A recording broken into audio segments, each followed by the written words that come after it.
ఈరోజు ప్రత్యేకించి చంద్రబాబు నాయుడు గారి ఆదేశాల మేరకు, పవన్ కళ్యాణ్ గారి సూచన మేరకు నియోజకవర్గాల వారీగా నిరుపేదలకి ఇల్లు అందించాలనేటువంటి ఒక మంచి ఉద్దేశంతో ఇదైతే మన ప్రభుత్వం వచ్చి సంవత్సరాల కాలంలో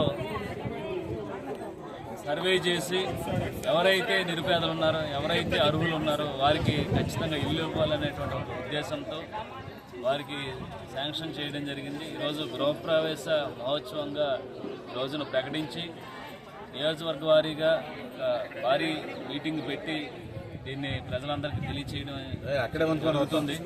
ఖచ్చితంగా ఏదైతే మేము ఎన్నికల్లో హామీ ఇచ్చాం, ప్రతి గ్రామానికి సంబంధించి సీసీ రోడ్లు కానీ, డ్రైనేజీలు కానీ, కరెంటు వ్యవస్థ కానీ, మంచినీరు కానీ, అలాగే నిరుపేదలకు ఇల్లు కానీ ఇస్తామని చెప్పిన మాట ప్రకారంగా ఈరోజు ఖచ్చితంగా మేము వారికి మాట ఇస్తున్నాం.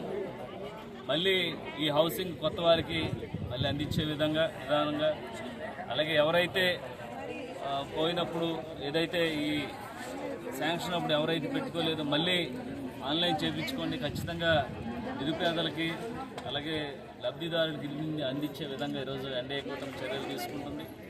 అలాగే ఈరోజు మేము ఒకటే తెలియజేస్తున్నాం ప్రజలందరికీ, మేము సూపర్ 6 పేరుతో మీ దగ్గరికి వచ్చాం. ఆ సూపర్ 6ని మేము సూపర్ హిట్ చేసాం.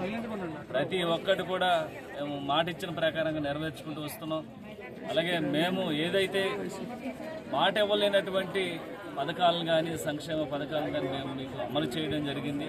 ఖచ్చితంగా ఈరోజు కేంద్ర ప్రభుత్వ సహాయ సహకారాలతో గ్రామాలను అభివృద్ధి చేసే విధంగా ప్రతి ఒక్క డెవలప్మెంట్ మేము గ్రామాల్లో చేసుకుంటూ ముందుకు వెళ్తున్నాం. ఖచ్చితంగా రానున్న 3.5 సంవత్సరాల్లో ఏదైతే నియోజకవర్గంలో ఉన్నటువంటి పోలవరం నియోజకవర్గంలో ఉన్నటువంటి మారుమూల గ్రామాలను కూడా డెవలప్మెంట్ చేసే విధంగా, ఇటు ఐటీడీలో ఉన్నటువంటి స్పెషల్ ఫండింగ్ను కూడా నిరుపేద గ్రామాలకి అందించి వాటిని డెవలప్మెంట్ చేసే విధంగా మేము చర్యలు తీసుకుంటామని మరొకసారి తెలియజేస్తున్నాం. అలాగే ఖచ్చితంగా ఈరోజు చాలా సంతోషకరమైన విషయం, పోలవరం నియోజకవర్గంలో సుమారు 3 లక్షల ఇల్లు శాంక్షన్ చేయడం, అలాగే దానికి సంబంధించి లబ్ధిదారులకు ఈరోజు అందించడం. ఇక మళ్ళీ ఇంకా ఏదైతే గత ప్రభుత్వాల్లో 5 సంవత్సరాల్లో 3,000 ఇల్లు ఇస్తే మనం కేవలం సంవత్సరాల కాలంలోనే సుమారు 3,000 ఇళ్ళని మనం లబ్ధిదారులకు అందించడం. ఇలా చెప్పుకుంటూ పోతే ఒక పక్కన సంక్షేమం, ఒక పక్కన అభివృద్ధి, ఈ రెండు కూడా సమతుల్యంలో చేసుకుంటూ ముందుకు వెళ్తున్నాం. మేము ఏదైతే మాట ఇచ్చాం ఖచ్చితంగా ఆ మాట ప్రకారం ఎన్డీఏ కూటమి చంద్రబాబు నాయుడు గారి సారథ్యంలో, పవన్ కళ్యాణ్ గారి నేతృత్వంలో గ్రామాల్లో ఉండేటువంటి మౌలిక సదుపాయాలను కూడా అభివృద్ధి చేసి చూపిస్తామని మరొకసారి తెలియజేస్తున్నాం.